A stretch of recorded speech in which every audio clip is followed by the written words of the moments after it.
In this video, I'm going to be showing you how to change the battery in your 2021 to 2024 GMC Yukon key fob. So this key fob is all in one. There's a battery inside. If the battery does not function, you're going to get a warning on your dash telling you that it doesn't recognize your key.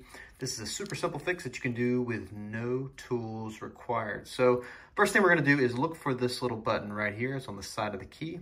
I'm going to press this button down. You can use your finger. This little key is going to slide out. Now this key is going to be used as our tool for opening the key fob. You're going to see a little slot right there.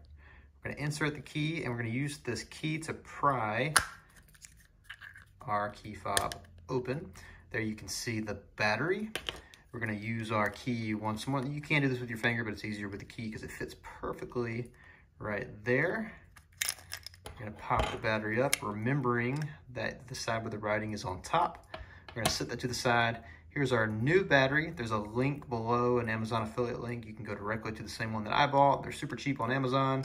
You're going to get more than one, but you'll have some spares for later, and it's much cheaper than going to the store and buying one. So we're going to take this, we're going to insert it in like so. Press it, you'll feel it kind of clip in right there. That holds it. And you're essentially done. We just got to put it back together. This top portion here, the curved portion, goes on first. You're going to set that in like so. You're going to clip this section down below. You'll feel it snap in place. Everything should be flush.